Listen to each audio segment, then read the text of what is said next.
Many movies and shows have impacted me deeply throughout my many years of watching media. But, to be quite honest with you, none have done so quite as deeply and as profoundly as A Silent Voice. Throughout the many times I've watched the movie, and believe me, it's been many times, the movie has never failed at making me cry.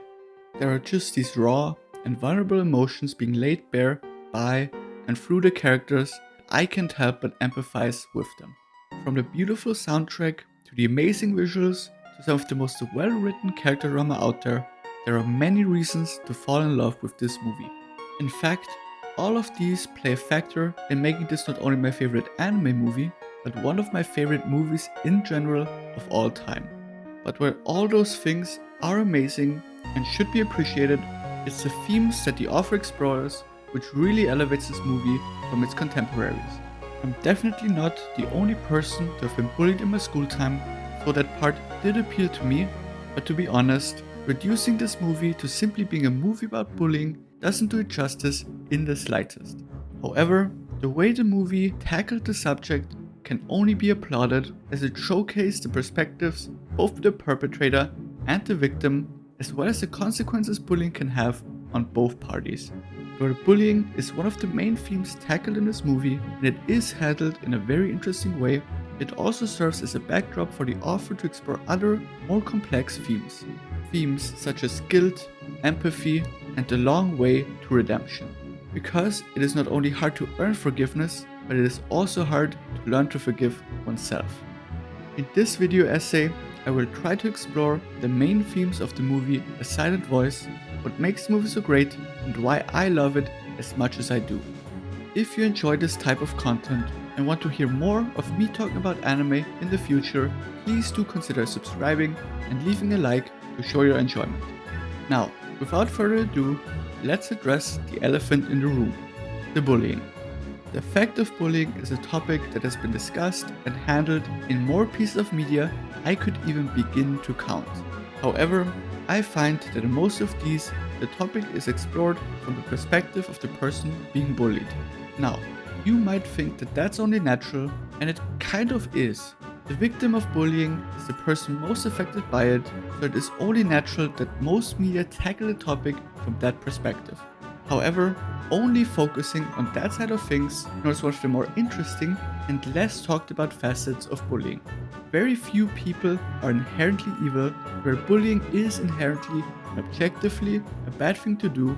Having a glance into the mind of a bully can give us an idea of why they did what they did. In A Silent Voice, for example, we know that Shoya isn't a bad person even as a kid. A troublemaker and a brat for sure, but behind all that lies a heart of gold. When Shoko, the deaf girl he later goes on to bully, gets introduced to the class, he even expresses some interest in learning a bit of sign language. However, that interest faded quickly. Ueno, a member of his friend group, and someone who secretly had a crush on Shoya, started bullying her as she saw her as a threat to the status quo of the friend group. Naturally, Shoya, trying to live up to his role as a class clown and leader of the group, continued with the pranks and bullying, escalating his actions over the course of a few months. To be clear, I'm not excusing his actions in the slightest. He was mean and a bully, not only psychologically but also physically hurting Shoko. But he wasn't the only one who was at fault. His friends were almost equally as guilty by not only ignoring the harm it caused Shoko, but also actively encouraging and helping Shoya in bullying the poor girl. And the whole situation came to a head when, after Shoya ripped out Shoko's hearing aids, causing her to bleed, Shoko transferred to another school. Not only did Shoya get reprimanded by his teachers, but his hardworking, single mother had to pay for all the hearing aids that Shoya destroyed or that went missing over the course of the bullying. And just like that, the bully becomes the bullied. Everything that Shoya did to Shoko turned into things his other classmates did to him, and he felt like he deserved it. After all, he was the one who bullied Shoko to the point where she had to transfer to another school. We then jump a few years into the future, where we see how much the bullying has affected him.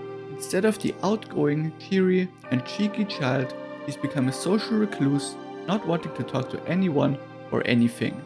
It even became so bad that he considered ending his life. After a while, he seeks out Shoko to apologize for his past actions. To show his sincerity, he had even learned sign language so he would be able to properly apologize to her.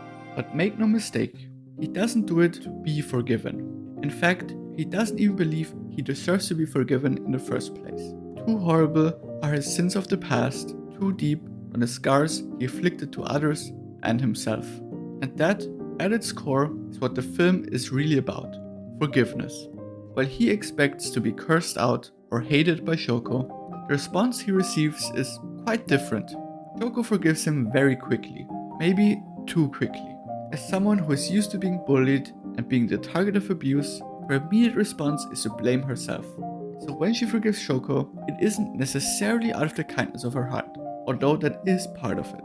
It's, in all honesty, a trauma response. She believes that, at least partly, she's at fault for what happened to her, so naturally, she would welcome any apologies towards her with open arms. But Shoya doesn't feel like he's earned that forgiveness. In order to move on, her forgiveness isn't enough, as he has to learn to forgive himself. One striking visual theme that presents itself over the course of the movie is Shoya seeing others with a cross on their face. This represents him not being able to look others in the face as he further and further isolates himself.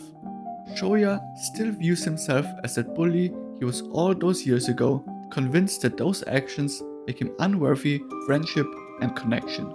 He does try to apologize for those actions, but his own insecurity makes it so that he doesn't really try to make connections with the people around him. However, the most impressive part about how the movie portrays forgiveness is the complexity of it.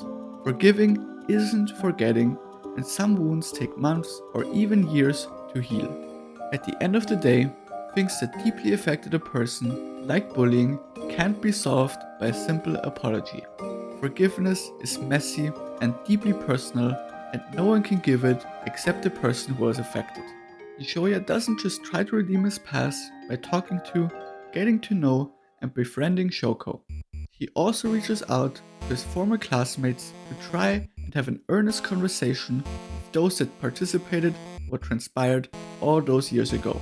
And while also being one of my favorite scenes of all time, especially for showcasing the emotional turmoil Shoya was in, the conversation on the bridge also perfectly shows how much of a process redemption can be.